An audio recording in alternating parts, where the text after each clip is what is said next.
Even if Nepenthes don't require food to grow properly, when they are fed, they will grow faster. But actually, can these tropical carnivorous plants find food by itself on a regular backyard?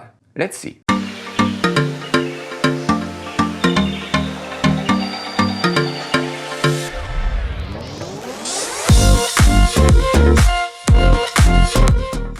My name is Remy, and on this channel I show you everything I know about how to grow Nepenthes on your windowsill. So if you're new, consider subscribing. In July, I decided to put my Ventrata, that usually grow on my windowsill, outside, just to see if it's able to capture properly food by itself, if it's growing properly. And as I was away for 10 days, I decided to see, if they can live without us, just filling the water at maximum, so a little bit too much water at the beginning, and then letting it evaporate and dry. So that was the plan. And during this period, it was really hot. 30 plus degree for the day, and the night was something like 20. So it was really warm and kind of a dry. Here in Manitoba it's dry, it's not humid. So I wanted to see if it's able to handle that, this hot dry, or if it was really too much.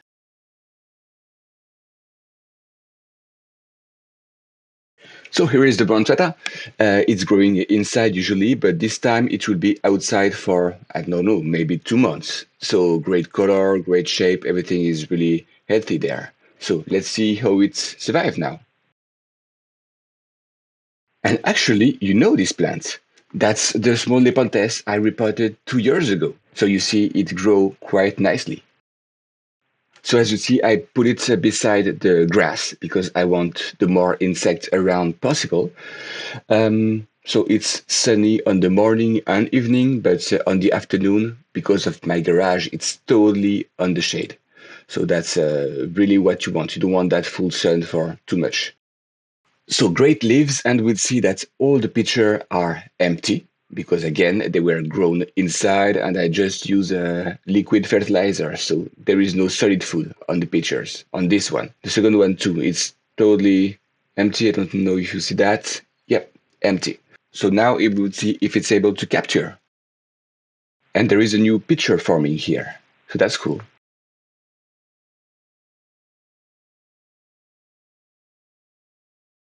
Okay, it's been only 4 days, but clearly the ants are crazy about these plants. They are coming from everywhere, all the time. From morning to the evening, I see a lot of ants everywhere, running on the leaves, going on the picture. And if I check inside, I can see there is few and some flying bugs, but mostly ants. So clearly, I think that's going to be the main food. And I'm not talking about one lucky pitcher. All the pitchers are full of ants. And that's really efficient. Look at that. After checking all the pitchers, the ones that are on the grass are the ones that capture the most ants. So if you want to get rid of ants, maybe that's a solution. Will you follow on the pitcher? And no, you're smart. So this one is free.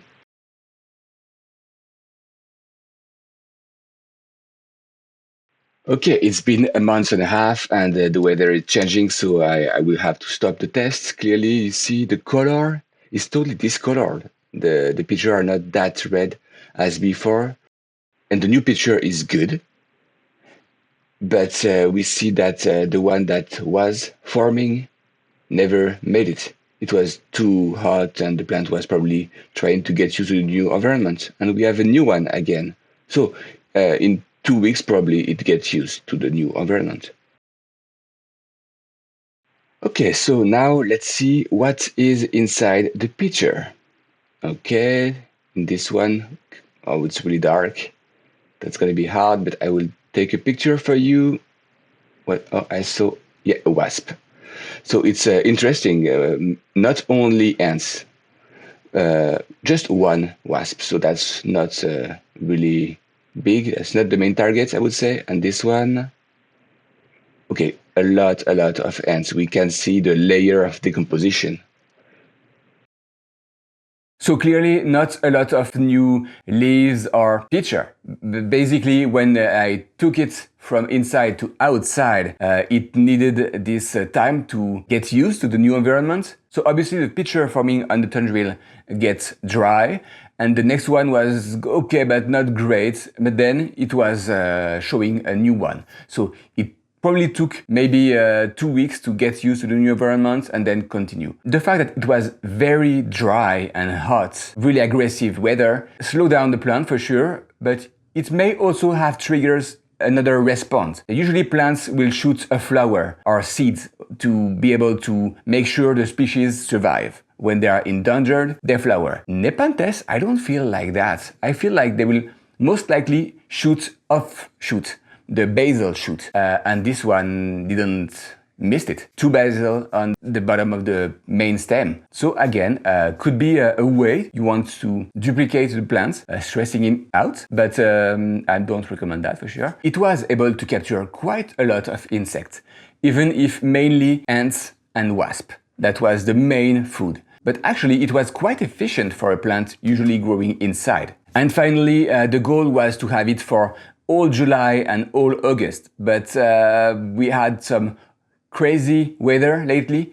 It was going from too hot during the day to too cold during the night in the same week, because we got a lot of wind and cloud and rain, and yeah, I was sure it would also stress the plants, and it was enough for the first test. And I also decided to repot it because the pot was small, and as we have 2 basil plus the main stem, they will need substrate to grow roots.